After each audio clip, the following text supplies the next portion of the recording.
Border Gateway Protocol does have a split horizon rule.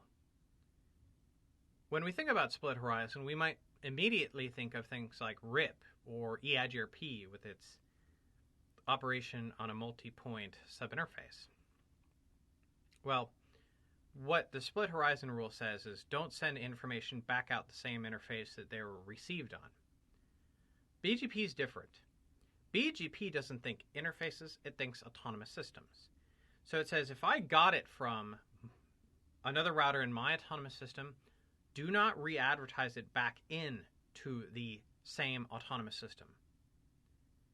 It applies to iBGP updates because it's about routes that were received already from my autonomous system. And so I will not re-advertise them via iBGP. Now what this means is that your topology has to be set up as a full mesh of iBGP peers. And I needed to do this. Now, if you look at my topology, let's ask you, who does router forward need to neighbor with within 64.500? R4, what routers does this router need to neighbor with? Does it need to neighbor with just R3? Or does it need to neighbor with R1 and R2 only? Well, the answer is it's a full mesh. So it has to neighbor with R3, R1, R2. And R1 has to neighbor with R2, R3, R4.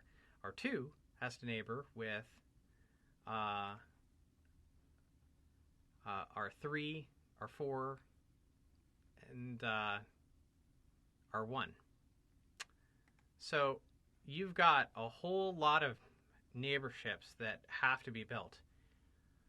If I hadn't, let's say, built neighbors to R3, for instance, let's just say we had the perimeter. Or, now let's say it a little bit differently. Let's say I hadn't neighbored to anything other than directly adjacent routers. So R1 and R3 are neighbored, R2 and 3 neighbored, R3 and 4 neighbored, for a total of 3 neighborships in the entire autonomous system. Updates would go from R4 to R3, but not get relayed. That's the exhibition of the split horizon issue. They would go from R4 to R3 and die on the vine.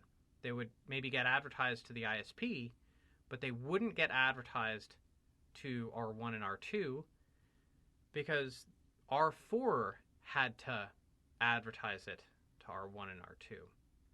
And R3 says, wait, I got it from an iBGP neighbor, don't re-advertise it into the same autonomous system.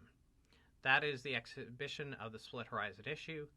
There's a few real-world ways that we resolve it, but at this level, confederations and route reflectors are above and beyond us. We have to understand that a full mesh is the way to resolve that, a full mesh of your iBGP peers.